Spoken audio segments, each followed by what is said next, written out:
श्लोक संख्या 15 से पाठ। 15वां श्लोक।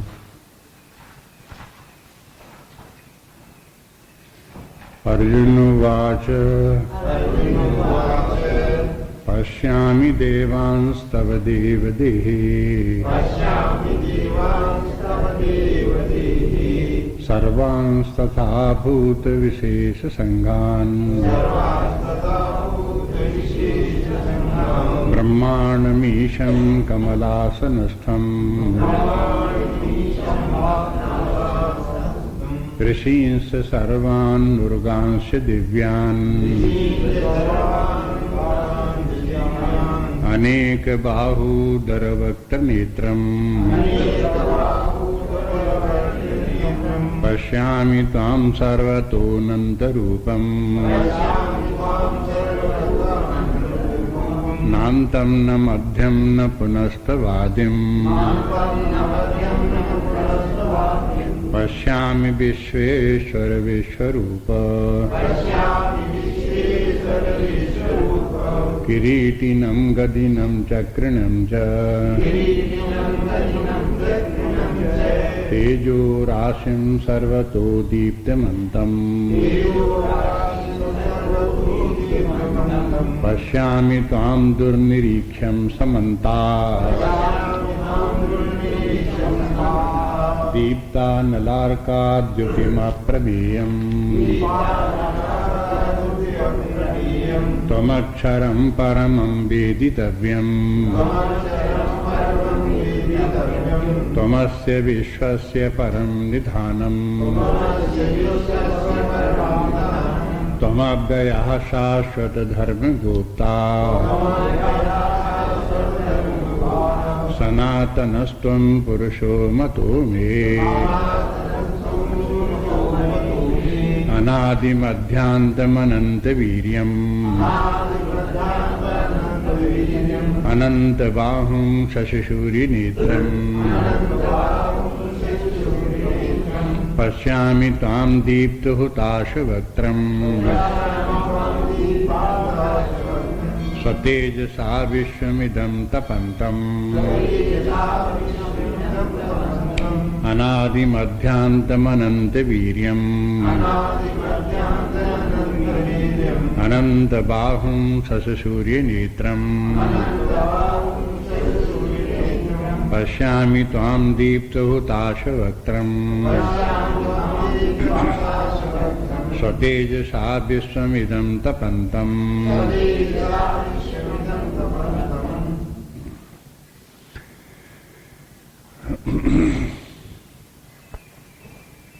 अब देख रहे थे कि अर्जुन ने भगवान का जो रूप देखा वो कैसा दिखाई दिया। अर्जुन ने देखा कि भगवान जो है वो अक्षर अविनाशी अव्यय सनातन तत्व हैं, नित्य विद्यमान है, न उनका आदि है न उनका अंत है। उन्होंने ये भी उनके उसी रूप में देखा कि ये ब्रह्मा विष्णु महेश हैं, ये इंद्रादि देवता हैं, ये ऋषि लोग हैं, ये नाग लोग हैं, ये सब जीवों को भी देखा, सबके शरीरों को भी देखा। ये मुख हैं, ये हाथ पैर हैं, ये उदर है, ये नेत्र हैं, ये कान हैं, ये भी सब उन्होंने देखे। इस प्रकार से परमात्मा समेत समस्त विश्व को एकीकृत रूप में देखा, एक साथ एक स्थान पर देखा सबको। तो ये रूप इस प्रकार से बन गया है।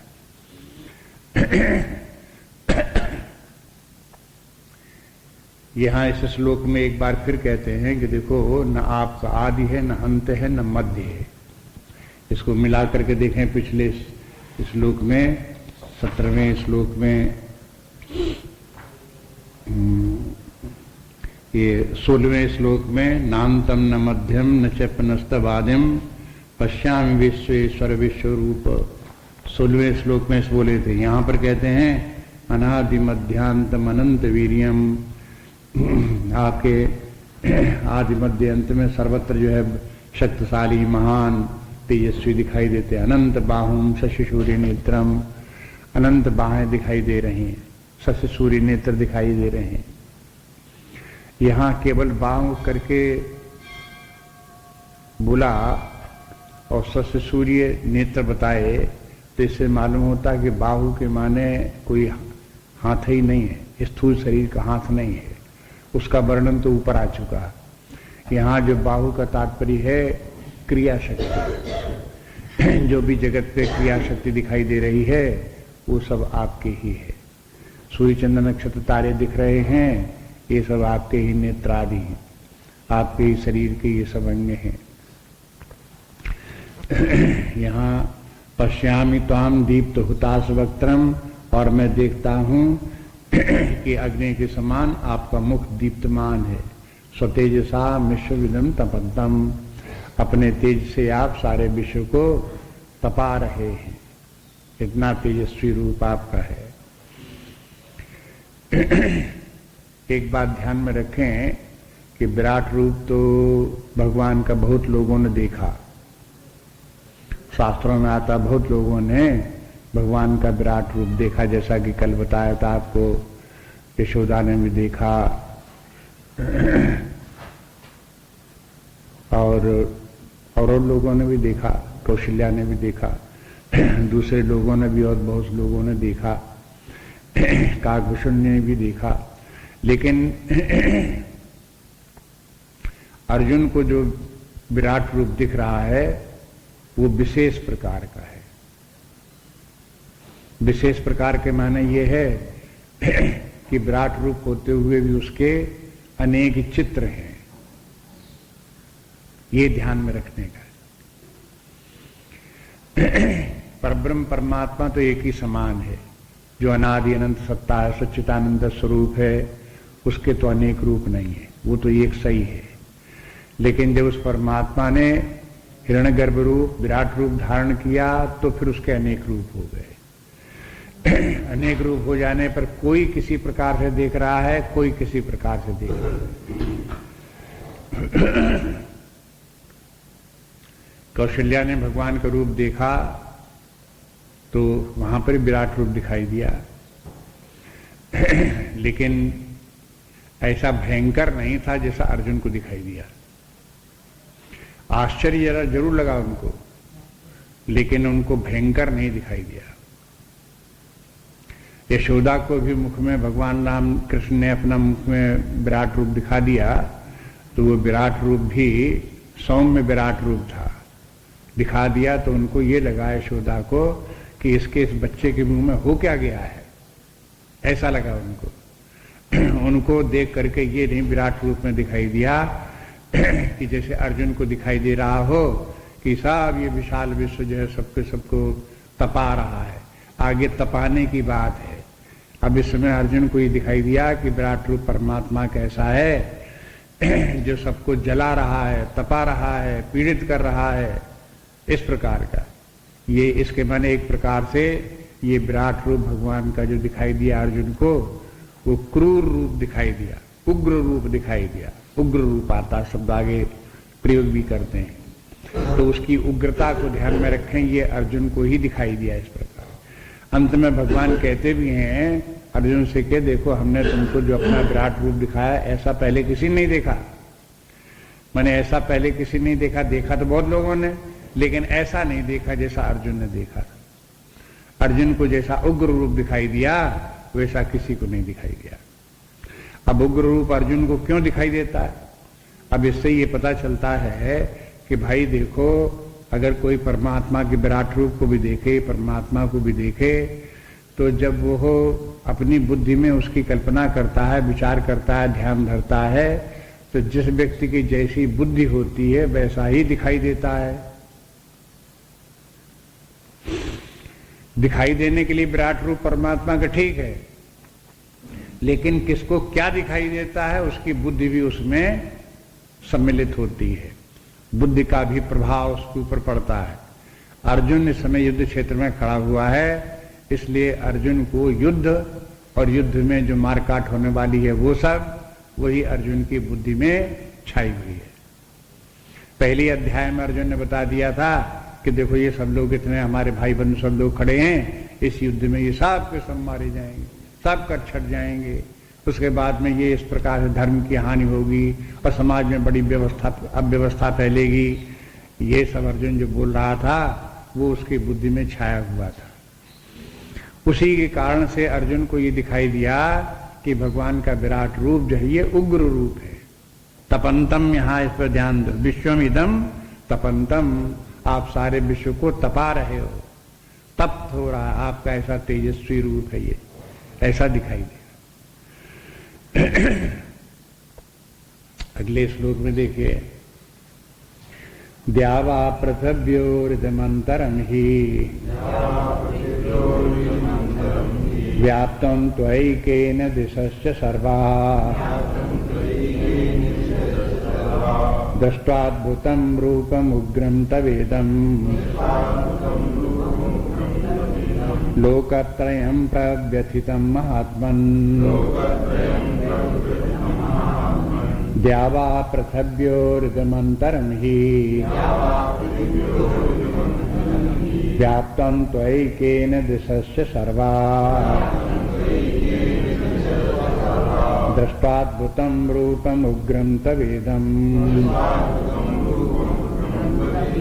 लोकत्रयं प्रव्यथितं महात्मन्।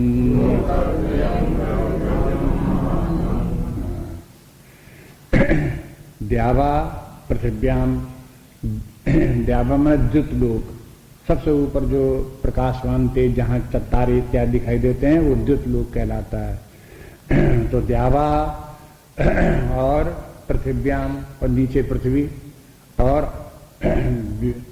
पृथिव्याम और उदरंतरम ही, और उसके बीच में जो है इदम अंतरम, अंतरम माने अंतरिक्ष, उसके बीच में जो है माने ऊपर से तीन लोक इस प्रकार से भी कह देते हैं, द्युत लोक, अंतरिक्ष लोक, पृथ्वी लोक। ये तीन जो है ये ऊपर से नीचे तक जब बताते हैं, विश्व का वर्णन करते हैं तो सारा विश्व इतना है, द्विलोक से लेकर के अंतरिक्ष बीच में, अंतरिक्ष के बाद में पृथ्वी, तो उसी का वर्णन कर दिया ऊपर से नीचे तक। ये सब भगवान का जो है ये है शरीर है, स्थूल शरीर भगवान का है। इसी शरीर में है सूर्य चंद्रमा है, तो ये उनके नेत्र हैं। ये पिछले श्लोक में दिखा दिया, ये बोल दिए कि ये है शशि सूर्य नेत्रम, शशि और सूर्य जो है ये है उस विराट रूप भगवान के नेत्र, दोनों नेत्र हैं। अब ये ऊपर से नीचे तक जो ये रूप दिखाई दे रहा है, व्याप्तम त्वैकेन दिशश्च सर्वः, और के सभी दिशाओं में एक आप ही व्याप्त हो। दिशश्च सर्वः, ऊपर नीचे दाएं बाएं पूरा उत्तर दक्षिण सर्वत्र परमात्मा, वही परमात्मा ही इस सब विश्व के रूप में व्याप्त दिखाई दे रहा है। परमात्मा भी दिख रहा है, परमात्मा ने जो विश्व का रूप धारण किया हुआ वो भी दिख रहा है। तो ये विश्व भी अगर विश्व रूप में देखो तो भी द्युलोक से लेकर के पृथ्वी तक वही है।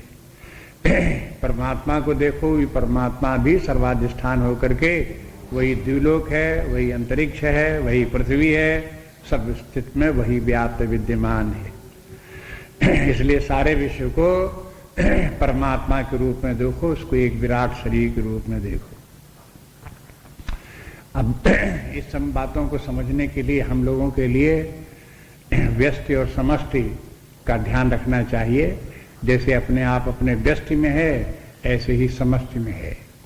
समझाने के लिए आचार्यों ने, शास्त्रकारों ने इस प्रकार से कहा।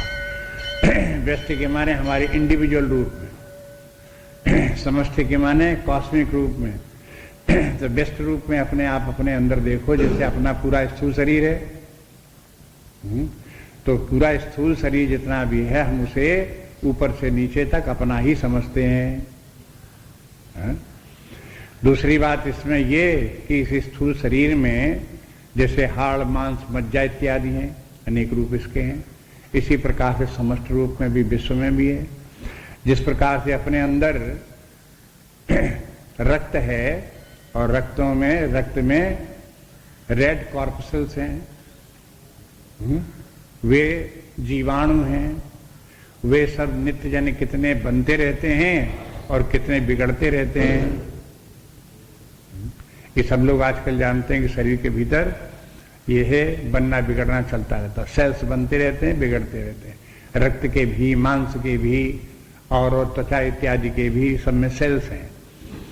वही सेल्स जो एक एक सेल जो है एक एक जीवाणु की तरह से, अब वो नष्ट हो गया तो दूसरा जीवाणु पैदा हो जाता है। इस प्रकार से पैदा होते रहते हैं और मरते रहते हैं। जिस प्रकार अपने शरीर में ये इतने पैदा होते रहे, मरते होते रहे, लेकिन हमको अपने आप में कुछ भी अंतर नहीं दिखाई देता। हम सब लोग उसी प्रकार से अपने पूरे शरीर को देखते रहते हैं। अगर मान लो एक सेल हमारे शरीर के भीतर का मर जाए तो हम कितना रोएंगे, चिल्लाएंगे उसके लिए? हाँ, कोई नहीं। अगर उसमें एक सेल पैदा हो जाए तो कितने खुश होंगे? क्यों नहीं खुश होंगे? अगर एक सेल मर जाता है तो क्यों नहीं रोते हैं? कि समस्त रूप में हम अपने पूरे शरीर को देख रहे हैं, उतने में एक सेल का बनना बिगड़ना कोई माने नहीं रखता। कोई उसका महत्व तो नहीं। इसी प्रकार से इस विराट विश्व को देखो तो इसमें ये सब जितने भी प्राणी हैं बार बार शरीर धारण कर रहे हैं और नष्ट हो रहे हैं, वो सेल्स की तरह से हैं उसमें, और जाने कितने बन जाते हैं, कितने बिगड़ जाते हैं। उनके बनने बिगड़ने से इस विराट विश्व में क्या अंतर पड़ता है? लोग बड़ा बड़ा हाय हाय करते हैं कि अरे अरे देखो देखो वहां भूचाल आ गया, और देखो वहां पर तूफान आ गया, और देखो ये हो गया, इतने हजारों मर गए, इतने हजारों हो गए। अरे हजारों वहां मर गए तो कौन अंतर पड़ गया? हा? अगर हजारों पैदा हो गए तो कौन अंतर पड़ गया इस विश्व में? लेकिन हाय हाय कितनी उसके लिए, कितना दुखी होने लगते हैं, कितना परेशान होने लगते हैं। इसलिए वेदांत की दृष्टि एक अलग दृष्टि है, लौकिक दृष्टि अलग है। लोक व्यवहार में तो ये कहते हैं कि भाई जहां कहीं इस प्रकार के कैलेमिटी हो तो हम सब लोगों को उनकी सहायता करनी चाहिए, दौड़ना चाहिए, सहायता करें। मानवता है ये, मानवता। लेकिन दिव्यता क्या है, परमात्मा भाव, ब्रह्म भाव क्या है? वहां भी ये है कि ये सब कैलेमिटीज कुछ माने नहीं रखती। चाहे बने चाहे बिगड़े, चाहे आए चाहे जाए, उसे कुछ लेना देना कहीं कुछ नहीं। एक परमात्मा सर्वत्र विद्यमान है और सारा विश्व फिर भी चला जा रहा। अगर 11 छोड़ी सेना मर गई तो कौन बड़ी भारी सेना मर गई? 11 छोड़ी सेना मर गई। राम रावण के युद्ध में जितने वहां निशाचर थे तो निशाचर की गणना कितनी थी? तुलसीदास जी ने बहुत हिसाब किताब लगाया और लगवाया, लेकिन हिसाब किताब नहीं लग पाया। हाँ, पदम 18 यूथप बंदर। यूथप के माने क्या है? यूथप के माने सेनापति, यूथ का पति, यूथप। हिसाब लगाए रहो तुम ऐसे ही, कितना हिसाब लगाओगे?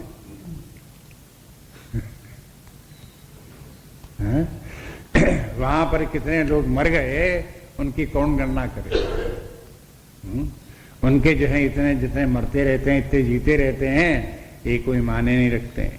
वेदांत की दृष्टि में एक परमात्मा ही सर्वत्र विद्यमान है। यहां तक कि प्रलय काल आ जाए और सबके सब मर जाए एक साथ, सबकी सब सृष्टि नष्ट हो जाए तो भी कुछ नष्ट नहीं हुआ, क्योंकि ये सब माया का खेल था, प्रपंच मात्र था, दिखाई देने वाला भ्रांति मात्र थी, कुछ बिगड़ा नहीं।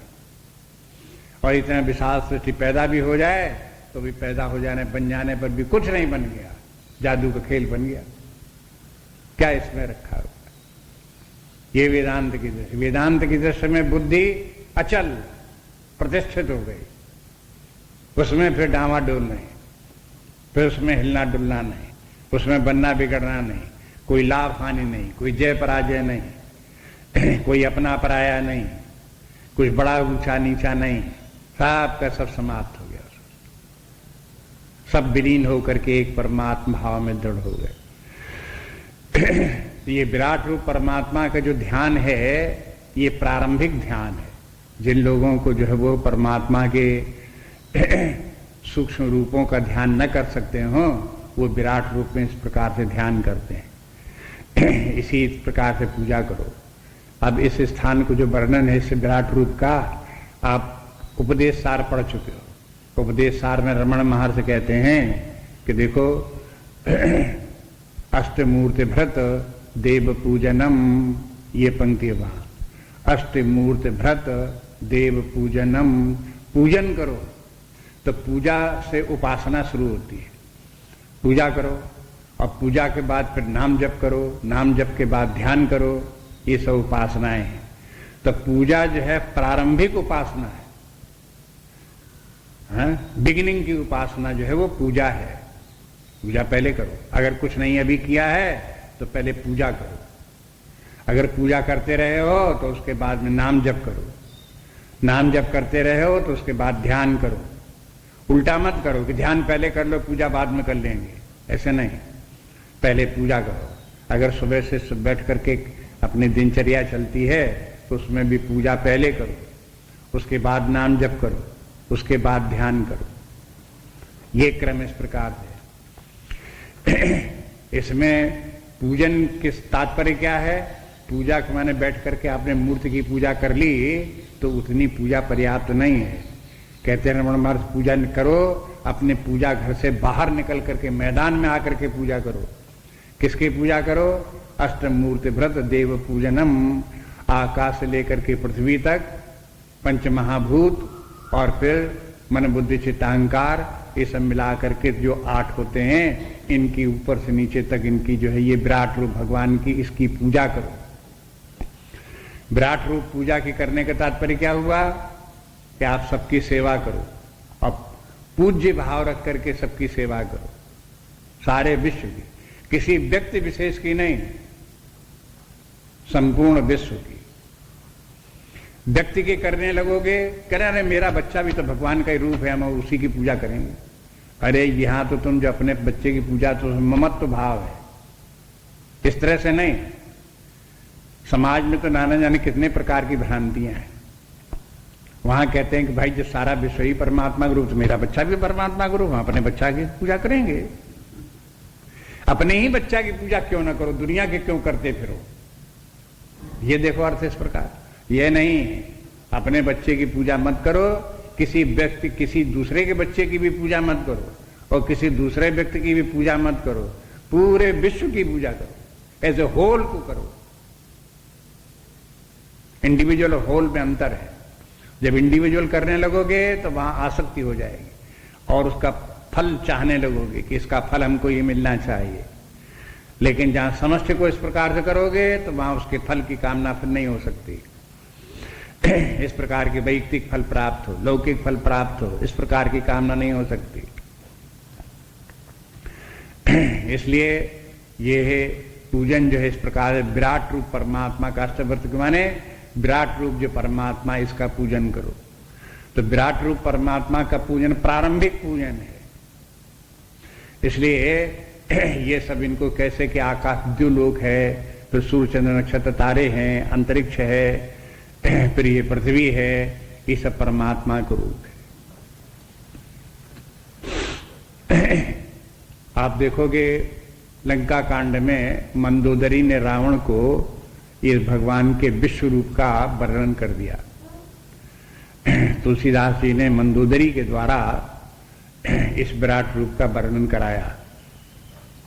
रावण से बताया करे कि देखो ये सारा विश्व ही परमात्मा का रूप है। वहां पर ये सूर्य चंद्र नेत्र उसके नेत्र हैं और पृथ्वी पैर हैं और ये इस प्रकार से ये है आकाश द्विलोक है। ये सब का सब उसमें सब ऊपर से नीचे तक इसी प्रकार का तुलसीदास जी ने संक्षेप में व्यवस्थित रूप में सब उपस्थित कर दिया, दिखा दिया कि देखो इस प्रकार से। तो ये विराट रूप दिखाने के माने ये है कि तुम कहीं व्यक्ति विशेष से उलझने लगे, लड़ोगे या झगड़ोगे या संधि करोगे या विग्रह करोगे तो ये सब का सब गलत हो जाएगा।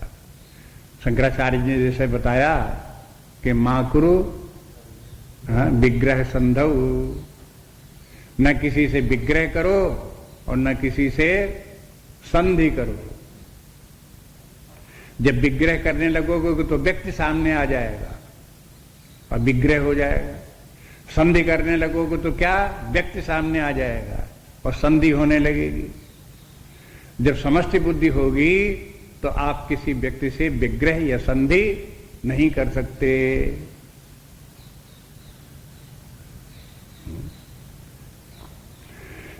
इसलिए धीरे धीरे करके अपनी बुद्धि को सुधारते रहो, करेक्शन करते रहो। जैसे छापो तो उसमें तमाम गलतियां हो जाती हैं, तो गलतियां हो गई तो उनके करेक्शन करो। एक बार करेक्शन किया तो कुछ गलतियां, मोटी मोटी गलतियां निकल गई, दोबारा फिर करेक्शन करो तो फिर गलतियां निकल आएंगी, दोबारा फिर करेक्शन करो तो फिर गलतियां निकल आएंगी। बहुत गलतियां निकलती रहती, कई बार करेक्शन करते रहो तो कुछ न कुछ गलती निकलती रहती है। ऐसे अपने समग्र जीवन को देखो, उसमें करेक्शन करो। एक बार हो गया करेक्शन, दोबारा फिर रिव्यू करो, फिर देखो, उसमें फिर करेक्शन करो। इस प्रकार से निरंतर करेक्शन करते रहना ही ये अपना उद्धार इसी में है, परमार्थ की प्राप्ति इसी में है। अगर करेक्शन नहीं करते, सुधार नहीं करते, तो फिर जहां की तहां बने रहेंगे। फिर तो ये सब क्या है? शब्द जालम महारण्यम चित्त भ्रमण कारणम। फिर तो ये सब का सब जितना लिखा हुआ है किताबों में, शब्द जालम, शब्द जाल मात्र है। अगर हमने अपने सुधार नहीं किया तो ये सब शब्द जाल मात्र है। शब्द जालम महारण्यम, अरण्य मैंने वन की तरह से है। हाँ, इतना जारी झाड़ी झंखाड़ जैसे वन का हो, उस प्रकार से ये पुस्तकों में तरह तरह की बातें सब में लिखी हुई हैं। शब्द जाल तमाम फैला हुआ है। और चित्त भ्रमण कारणम, जैसे वहां वन में कोई फंस जाए और फिर वो उसमें रास्ता भूल जाए, तो ऐसे ही अपना चित्त जो है इन शास्त्रों में, इन ग्रंथों में रास्ता भूल जाता है कि हम कहाँ थे, कहाँ आ गए, क्या हो गया, क्या समझे, क्या न समझे। चित्त भ्रमण कारणम, चित्त जो उसमें भ्रम में पड़ जाता है, रास्ता भूल जाता है। बस यही इतनी मात्र रह जाएगी बात। इसलिए जो कुछ पढ़ा, जो कुछ समझा, उसमें सुधार करो और दृढ़ संकल्प के साथ करो। बुद्धि जो है वो हो, दृढ़ बुद्धि रहे, धारणा शक्ति प्रबल रहे, धृतिवान हो करके धैर्य पूर्वक जो है ये है सुधार करो और उसी में सुधार में दृढ़ पकड़े बैठे रहो, हटो नहीं उससे। हटाने वाले दूसरे लोग हटाने की कोशिश करते रहे लेकिन मत हटो। लोग अशांत करते रहें, मत अशांत हो। लोग भयभीत करते रहें, मत भयभीत हो। इस प्रकार से जो है दृढ़ता लाओ। तब ये जो है ये है इस विराट रूप का वर्णन का जैसे अर्जुन कर रहा है, इसका तात्पर्य है ये तो प्रारंभिक साधना है, पूजा इसी प्रकार से की जाती है। इसलिए विराट रूप का उद्देश्य क्या है और उसका पूजन विधान किस प्रकार का है, ये देखो। इसी में समस्त समाज की लोक कल्याण की सेवा का भाव है। अगर कोई अज्ञानी व्यक्ति है तो भी सारे देश की, सारे विश्व की सेवा करके वो अपना उद्धार कर सकता है। उसकी जो बुद्धि जो है वो परमार्जित हो जाएगी, शुद्ध हो जाएगी, परमात्मा की प्राप्ति हो जाएगी उसी से। समस्त लोग कल्याण की भावना रख करके सबकी सेवा करे। और यदि कोई व्यक्ति ज्ञानी है, उससे ब्रह्म ज्ञान भी है, परमात्मा भाव भी प्राप्त है, तो भी सारे विश्व की सेवा करे। सारे विश्व की किस लिए सेवा करे? फिर लोक संग्रह के लिए। शेष जीवन चल रहा है तो इस शरीर को, मन बुद्धि को लोक संग्रह के लिए लगा रहना चाहिए, बराबर उसी में लगा रहे। इस लोक संग्रह को या समस्त विश्व के कल्याण की भावना को जागृत करना चाहिए। और इसमें कमी है, देखते हैं कि लोगों में ये नहीं आ पाता। एक बार नहीं 1000 बार कहो तो भी लोगों में विश्व कल्याण की भावना जागृत नहीं होती। ये नहीं आती कि हम लोग कल्याण के लिए कुछ कार्य करें।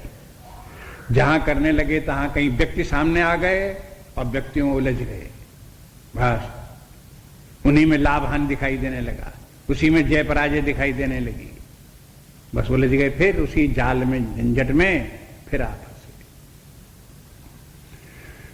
इसलिए विराट रूप परमात्मा को देखो जो ऊपर से नीचे तक सर्वत्र एक होकर के विद्यमान है, और उसमें समस्त प्राणी जितने भी हैं वो हमारे जैसे रक्ताणुओं की तरह से हैं।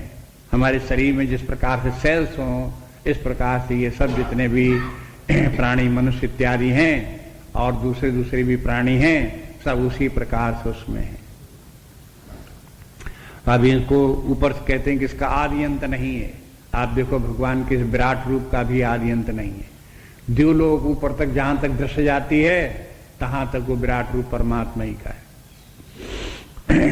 अब इसके माने ये है कि आदि अंत नहीं है, परमात्मा सब जगह विद्यमान है। तो द्युलोक के माने जहां तारे हैं, और तारे कहां तक हैं? तारे वहां तक हैं जहां तक हमारी बुद्धि नहीं जाती, जहां तक हमारी कल्पना ने काम करती वहां तक तारे हैं। वहां तक विराट रूप परमात्मा वहां तक है कि नहीं है? कि वहां तक भी है। तो कैसे बताते हैं कि विराट रूप परमात्मा कहां तक है और कहां से कहां तक है? इस तरह से कहते हैं कि ये ऐसा ये परमात्मा जो है ये है, द्यावा पृथ्व्योरिदमंतरम ही व्याप्तम तो एक दृश्य सर्वा, सर्वत्र आप इस प्रकार से व्याप्त होकर के विद्यमान हो। दृष्टाद्भुतम, हम आप देखते हैं क्या कि आप बड़े ही अद्भुत हो, और रूपम उग्रम तवेदम, आपका ये रूप बड़ा ही उग्र है। लोकत्रयम प्रव्यथितन महात्मन, और हे महात्मन आप तीनों लोगों को व्यथित कर रहे हो।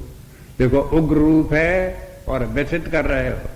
तपंतम, पिछले श्लोक में था तपंतम, आप सबको तपा रहे हो, सब सारे विश्व को। और यहां पे कहते हैं आपका उग्र रूप है।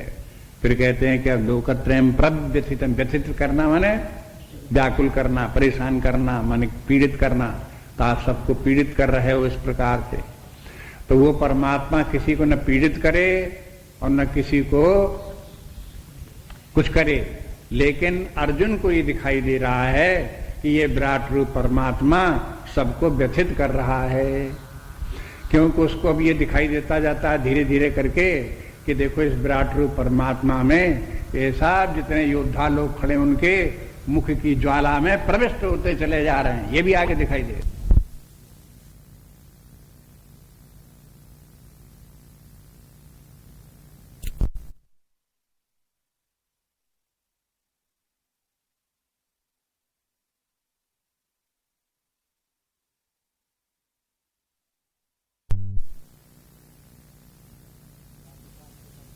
कार्य साहब के सब उसी में भट्टी में झुकते चले जा रहे हैं। ऐसा उग्र रूप अर्जुन को दिखाई देता। तो ये देखने की दृष्टि है। अब भगवान ने अर्जुन को अपना जब रूप दिखाया तो ऐसा ही उग्र रूप दिखाया।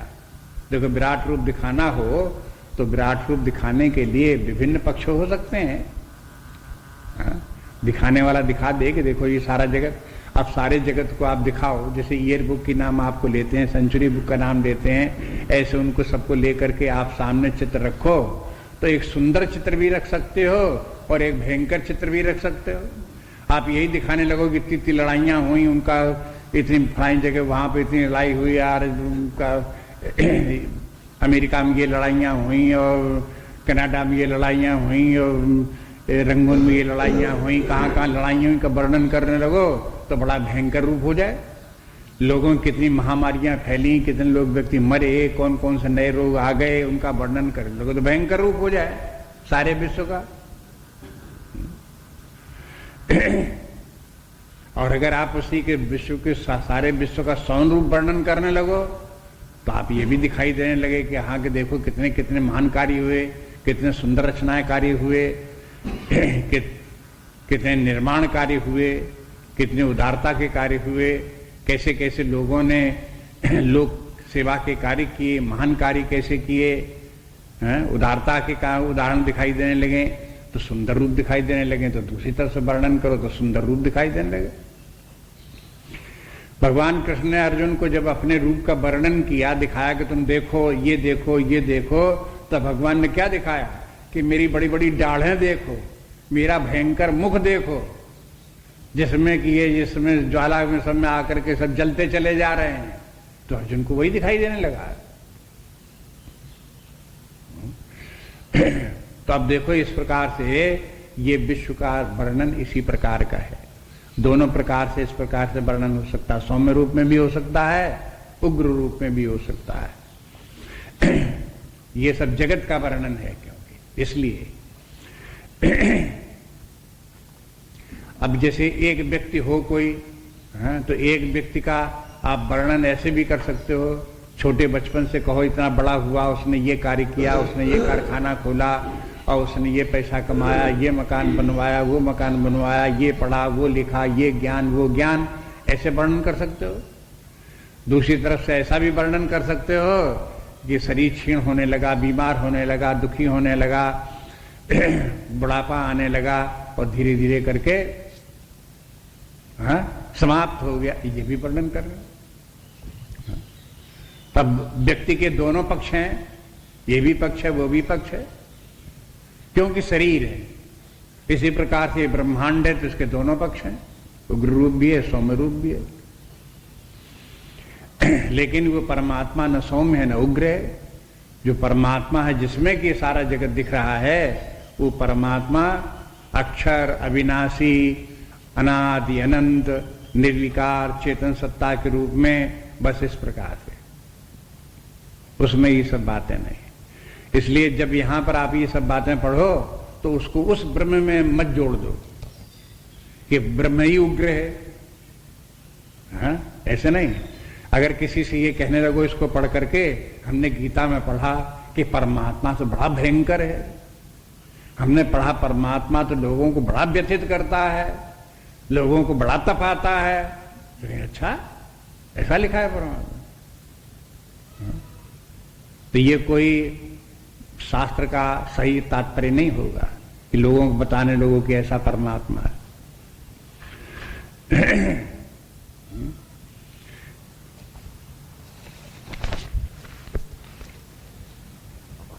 अगला श्लोक देखिए। अमी त्वां सुर संघा विशन्ति केचित् भीता प्राञ्जलयो गृह्णन्ति स्वस्तीत्युक्त्वा महर्षि सिद्ध संघा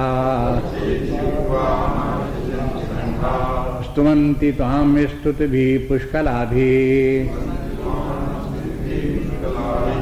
अमी त्वां सुर संघा विशन्ति केचित् भीता प्राञ्जलयो गृह्णन्ति स्वस्तीत्युक्त्वा महर्षि सिद्ध संघा स्तुवन्ति त्वां स्तुतिभिः पुष्कलाभिः।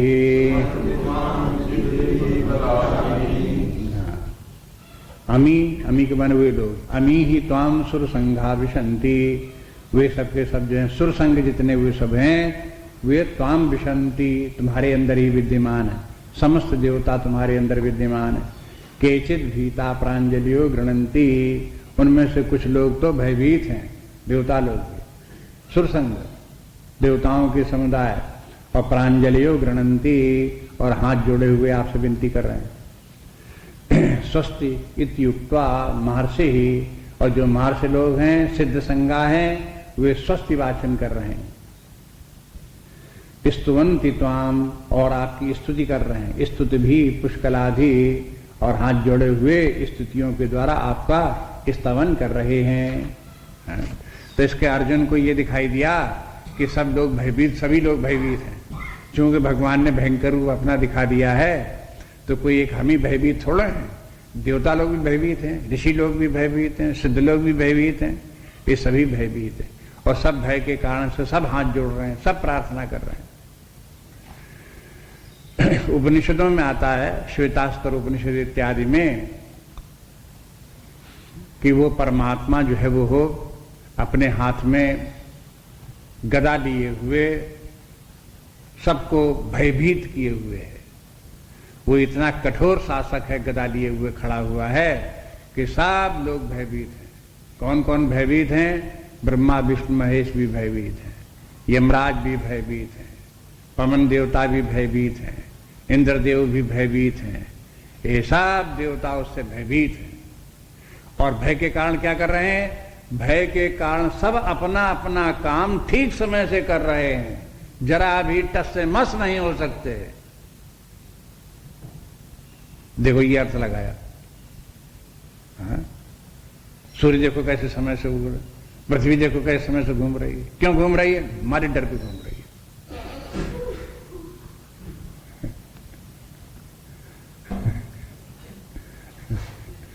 ऐसा परमात्मा का भयंकर रूप है।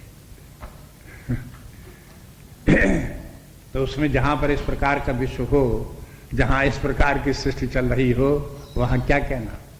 ऐसे ही यहां पर अर्जुन को दिखाई देता है कि सब देवता लोग, आप भगवान आपको हाथ जोड़े हुए खड़े हुए, आपको सब जितने सिद्ध लोग जो हैं, ये ऋषि लोग सब आपका हाथ जोड़े हुए खड़े हुए हैं, सब आपकी स्तुतियां बोल रहे हैं, आपकी प्रार्थना कर रहे हैं, सबके सब। ये सब अर्जुन को दिखाई देता है। तो अर्जुन को जो ये सब दिखाई दे रहा है, जो भयंकर रूप दिख रहा है, उसी का अर्जुन का एक पक्ष है, जिस पक्ष को देख करके वो भगवान का वर्णन इस प्रकार से कर रहा है। अगला श्लोक देखिए। रुद्रादित्या वसवो ये च साध्या विश्वे सनौ मरुतश्चोष्म पाश्च गंधर्व यक्षासुर सिद्ध संघा वीक्षन्ते त्वां विस्मिताश्चैव सर्वे रुद्रादित्या वसवो ये च साध्या विश्वे सनौ मरुतश्चोष्म पाश्च गंधर्व यक्षासुर सिद्ध संघा वीक्षन्ते त्वां विस्मिताश्चैव सर्वे।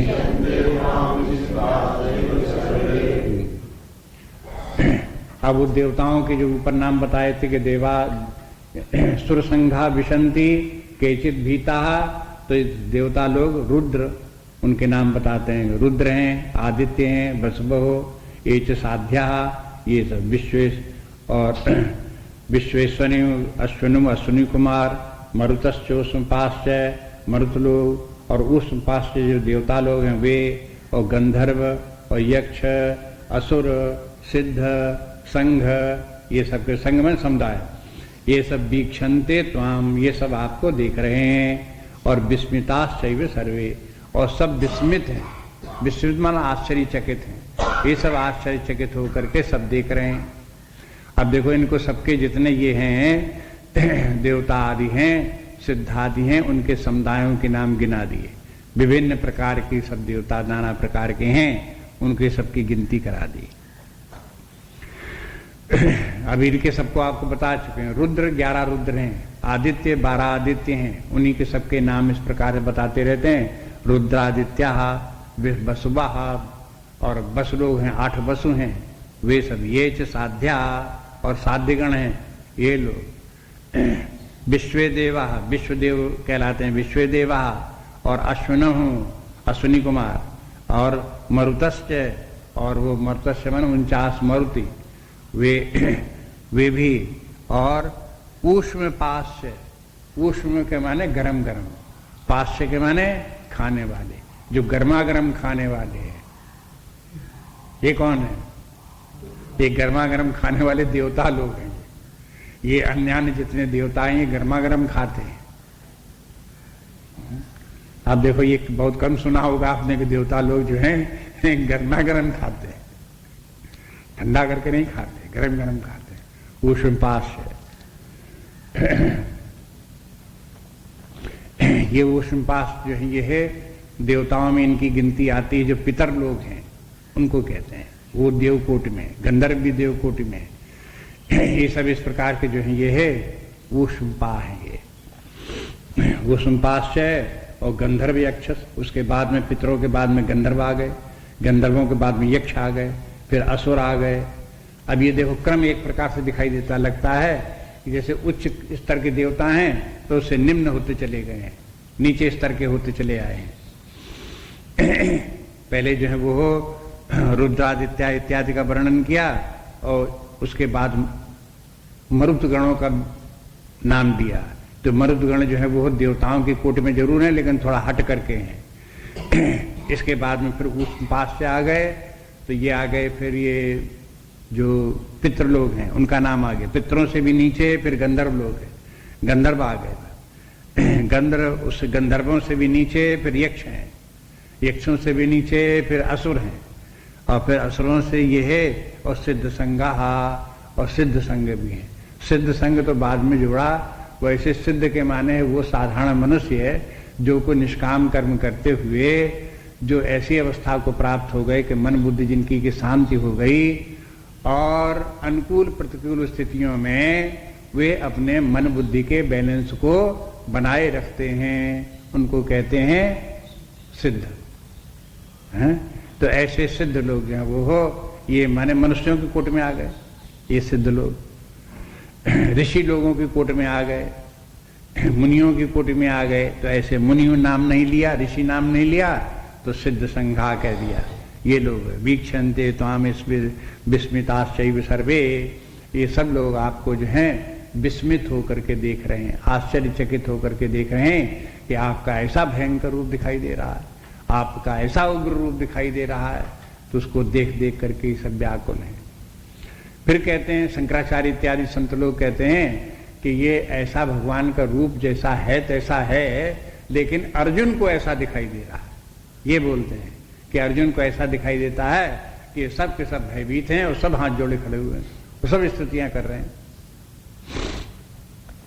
ये अर्जुन की अपनी मनोदशा है, जिसके कारण अर्जुन को इस प्रकार का दिख रहा है।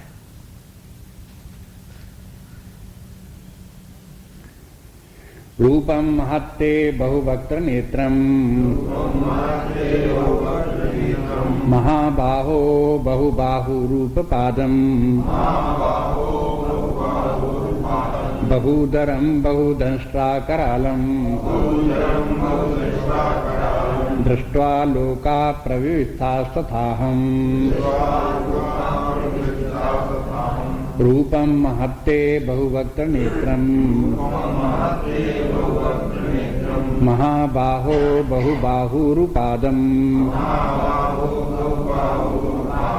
बहुदरम बहुदंष्ट्रा करालम दृष्ट्वा लोका प्रविष्टास्तथाहम्।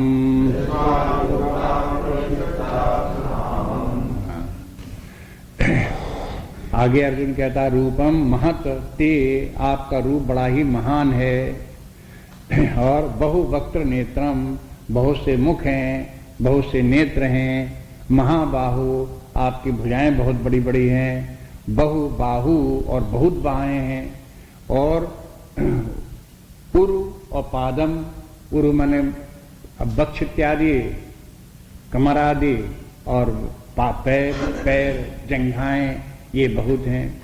बहुदरम, उधर बहुत से, बहुदंष्ट्रा करालम, और बहुत भयंकर दांत बहुत से हैं आपके, कराल दांत हैं।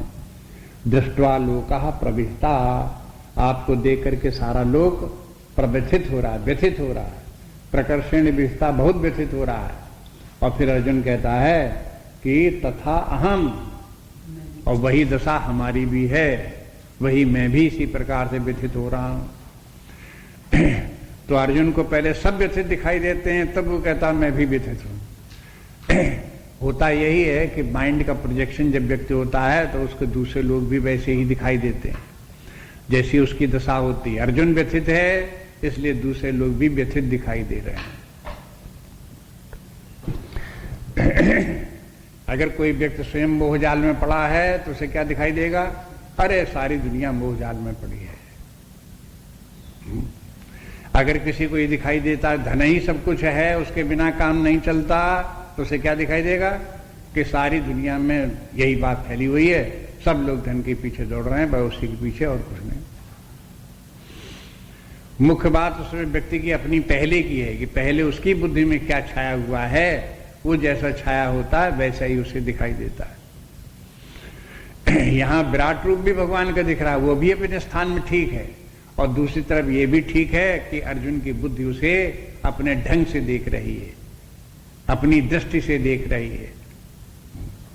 जैसे एक व्यक्ति बैठा हो और फोटोग्राफर जो है वो हो, एक सामने खड़ा हो, एक बाएं खड़ा हो, एक दाएं खड़ा हो, एक पीठ पीछे खड़ा हो, तो फोटोग्राफर फोटो लेंगे हैं? और सबकी फोटो लेकर के आप मिलाओ तो क्या मिलेगी हैं? व्यक्ति एक ही है, ये तो नहीं कह सकते कि ये दूसरे व्यक्ति की फोटो है, लेकिन वो फोटो सबकी मिलेंगी भी नहीं, क्योंकि डिफरेंट एंगल से वो फोटो ले रहे हैं। इसी प्रकार से ये देखने वाले विराट जगत को जो देखते हैं, ये अपने भिन्न भिन्न रूप से जगत को देखते हैं। कोई किसी प्रकार से देखता है, कोई किसी प्रकार से देखता है, उनके दृष्टिकोण का भेद उनका है।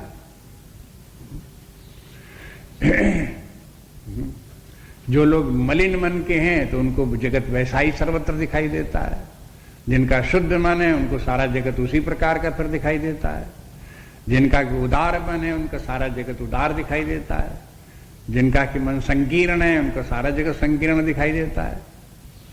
ये सब सर्वत्र जो है ये है व्यक्तियों का स्वभाव कार्य कर, जिस प्रकार का व्यक्ति का स्वभाव वैसे ही उसे दिखाई देता है। इससे भी सावधान रहना चाहिए। कहने का तात्पर्य यह है कि ऐसा नहीं कि चूंकि जैसा स्वभाव होता सबको दिखाई देता तो ऐसा है ही है। ये बात इसलिए कही गई कि हम अपनी दृष्टि को एक किनारे करें। हम अपनी उस दृष्टि को, जो वैयक्तिक दृष्टि हमारी है, उससे देखने को हम बाज आएं। जैसा जो है उसी प्रकार से देखने का प्रयास करें। अपने मनोभावों को आरोपित न करें, न दूसरे लोगों के ऊपर आरोपित करें, न जगत के ऊपर आरोपित करें, न विराट विश्व के ऊपर आरोपित करें।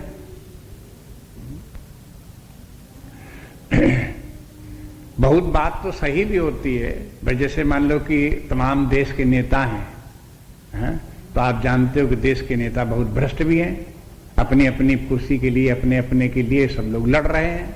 तो एक बात ये भी सही अपने स्थान पर है, लेकिन दूसरी तरफ ये बात गलत भी है कि सभी लोग जितने भी नेता हैं सब ऐसे ही हैं। अगर सब ऐसे ही दिखाई देते हैं तो इसके माने अपनी बुद्धि भी गड़बड़ है कुछ, क्योंकि सब ऐसे ही दिखाई दे रहे हैं। उनमें से कुछ ऐसे भी होंगे जो त्याग भावना से कार्य कर रहे होंगे, जो तकलीफ उठा के कर रहे होंगे, देश सेवा की राष्ट्र भावना से कार्य कर रहे होंगे। तो ऐसे कार्य करने वाले जो व्यक्ति होंगे वो उन्हीं को दिखाई देंगे जिनके स्वयं में राष्ट्र भावना और राष्ट्र सेवा का भाव होगा, तब दिखाई देंगे, नहीं तो नहीं दिखाई देंगे। इसलिए जो अपने दृष्टि का प्रभाव जो पड़ता है उससे सावधान रहना चाहिए। विराट रूप सारे संपूर्ण जगत को भी देखो, लेकिन देख करके उसमें अर्जुन की तरफ से उसे भयंकर देखने की जरूरत नहीं है।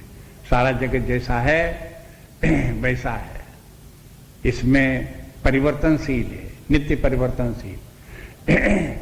ये तो सत्य बात है कि नित्य परिवर्तनशील है, लेकिन परिवर्तन ये मंगलकारी है कि दुखदाई है? तो कोई कहे कि दुखदाई है और कोई कहे कि मंगलकारी। अब ये अपनी अपनी दृष्टि है।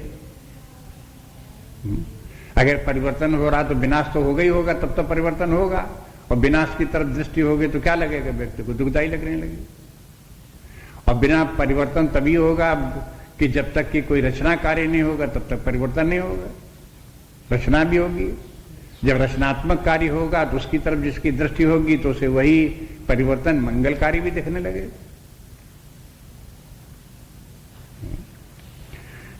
इसलिए अपने वेदांत के हिसाब से अपने मन बुद्धि को बहुत स्वच्छ, निर्मल, शांत, निर्विकार बनाने की कोशिश है।